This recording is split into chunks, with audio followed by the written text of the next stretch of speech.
Straight of Malacca China के लिए बहुत ज्यादा महत्वपूर्ण है, ठीक, और भारत के लिए भी है ना। चाइना भारत को एक बड़े से बाजार के रूप में देखता है, ठीक, क्यों? क्योंकि यहां की जनसंख्या सबसे ज्यादा, और भारत भी चाइना को देखता है। भारत चाइना को किस नजर से देखता है? व्यापार में अगर हम बातें करें तो चाइना तो ऑलरेडी बहुत आगे है।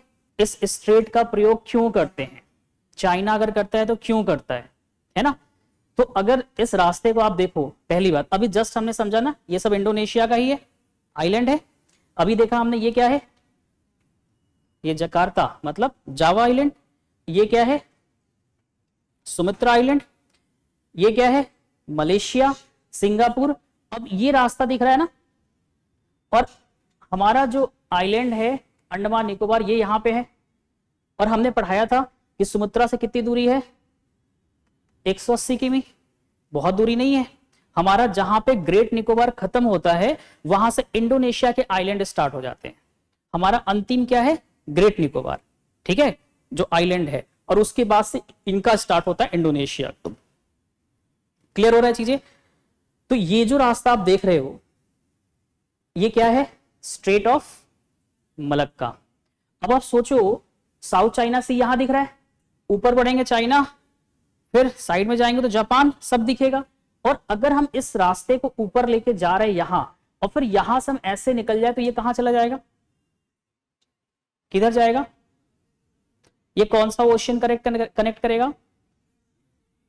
प्रशांत महासागर। अरे पीछे दोनों ऐसे है ना, कल ही तो पढ़ाया था। तो इसका मतलब आप सोचो कैसे कनेक्ट हो रहा है पूरा विश्व। अगर भारत यहां पे है, साउथ चाइना से क्या करता है? मैक्सिमम 99% जो भी वाटरवे ट्रांसपोर्ट होता है चाइना यहीं से करता है पूरा। और भारत चाहे तो यहां पे इसको चोक कर दे, है ना, बंद कर दे। दिख रहा है? अगर भारत यहां पे बंद कर देता है तो चाइना की कमर टूटेगी, अर्थव्यवस्था टूट जाएगी, पूरी इकोनॉमी इसकी डिक्लाइन कर जाएगी। कहां से व्यापार करेगा, है ना। और भारत भी करता है किसका? अनाज का, है ना, ग्रेन्स वगैरह का। क्या करता है? एक्सपोर्ट करता है किसको? चाइना को। और भी बहुत सारी चीजें हैं। तो भारत के लिए भी चाइना इंपॉर्टेंट है, और चाइना के लिए भारत तो सबसे ज्यादा है, खास करके इंडियन ओशन। इसीलिए अगर आप देखो, जो क्वाड नेशन बनाया गया है, क्वाड नेशन में कितने सारे देश? 4। कौन कौन से? जापान। जापान कहां बैठा? ऊपर इस साइड, इधर चाइना। फिर उसके बाद कौन? ऑस्ट्रेलिया नीचे, भारत, और उधर बैठा यूएसए। इनका फोकस कहां पे है? इंडियन ओशन पे। किसके लिए? अब समझ में आया? जापान को परेशान कौन करता है? चाइना। वियतनाम, फिलीपींस, इन सबको परेशान करके रखा है ना। तो इसको काउंटर करने के लिए, चाइना को काउंटर करने के लिए, कि तुम्हारा सब कुछ कहां से होता है? हिंद महासागर से। तो हिंद महासागर में फ्यूचर में जिसकी पावर बढ़ेगी वो विश्व का सबसे पावरफुल कंट्री होगा आने वाले 2050 तक जाते जाते। आप सोचो ना, यहां से पावर हट रहा है, कहां से? अटलांटिक ओशन से। अब अटलांटिक ओशन में चले जाओ, है ना। 1947 के पहले, 1950 के पहले की कहानी देखो, पावर किसके पास था? यूएसए के पास। जैसे जैसे दुनिया बदल रही है, अब चाइना भी तो एक पावरफुल कंट्री हो चुका है, हर चीज में बढ़ रहा है ना। चाइना हो गया, रशिया हो गया, भारत हो गया, ये सब बहुत तेजी से, ब्राजील हो गया, तेजी से उभरती हुई क्या हो रही है? अर्थव्यवस्था है। तो ये सभी चाह रहे हैं कि चाइना कल के डेट में क्या करेगा? इंडियन ओशन पे कब्जा करेगा ही करेगा, पावर बढ़ाएगा ही बढ़ाएगा। तो उससे पहले यूएसए चाहता है कि हम इसमें इन्वॉल्व हो जाए। उससे कोई लेना देना नहीं है उसका, है क्या? वो बैठा उस कोने में एकदम लास्ट में, और इंडियन ओशन कहां? इतना अफ्रीका के बाद इधर नीचे आएगा तब पड़ेगा उसको। तो उससे कोई लेना देना नहीं है, वो शांति से वहीं बैठे। लेकिन उसको भी पता है कल के डेट में चाइना क्या करेगा?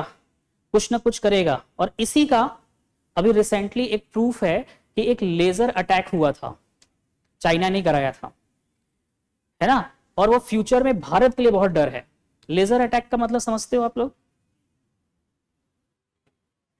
लेजर अटैक का मतलब ये होता है कि कोई फाइटर जेट होता है, ठीक है, कोई शिप आपकी जा रही है, आपके शिप पे कोई लेजर टाइप की क्या होगी, बीम आएगी। क्या आएगी, बीम आएगी, और वो आपको पता नहीं चलेगा कि वो अटैक कहां से हुआ, किधर से हुआ, वो बिल्कुल पता नहीं चलेगा। और वो बड़ा खतरनाक वेपन्स के रूप में उभरता हुआ आ रहा है। और वो दिक्कत कहां कहां करेगा, जहां जहां स्ट्रेट है, जहां बड़े बड़े शिपमेंट जाते हैं। तो बड़े बड़े शिपमेंट कहां जाते हैं, इन बड़े बड़े स्ट्रेट से, जितने सारे स्ट्रेट हमने आपको पढ़ाया है। तो फ्यूचर में भारत के लिए भी बहुत बड़ी दिक्कत है। इसलिए चाहता है, जापान ने भी तो अभी क्या किया था, बोला भी था कि हम सब एक नाटो बनाते हैं।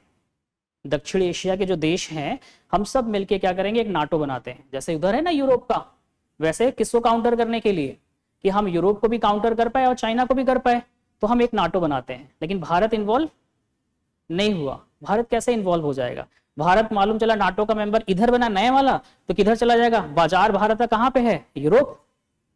अरे ये कल इकोनॉमिक कॉरिडोर बढ़ाया ना मैंने, तो भारत तो फ्यूचर उधर देख रहा है ना, यूरोप बहुत बड़ा मार्केट है, तो हम जापान के लिए हम उतना बड़ा चीज छोड़ दे। तो नाटो का मेंबर क्या, भारत ने जवाब भी नहीं दिया उसका कि नहीं, वो तो जापान चाहता है कि हमको सपोर्ट करे लोग। जापान तो पड़ोस में है ना चाइना के, तो चाहता है कि इन सबको हम लेके चले कि चाइना कल के डेट में अगर हमें कुछ करता है, किसी तरह का वॉर करता है, तो उस केस में नाटो का तो रूल पता ही, आर्टिकल 5 क्या कहता है, सब साथ आ जाते हैं। तो अगर हम लोग भी वैसे कर लेंगे तो ये सब देश हमारे संग आ जाएंगे और चाइना के अगेंस्ट खड़े हो जाएंगे। लेकिन भारत का कोई इन्वॉल्विंग इसमें अभी तक नहीं रही है। तो ये चीज क्लियर हुआ।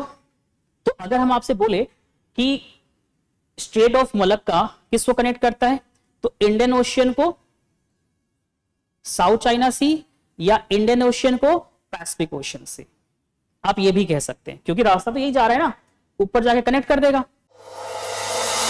अब एग्जाम की तैयारी को और बेहतर करने के लिए हमारे चैनल को लाइक, शेयर और सब्सक्राइब करना ना भूलें।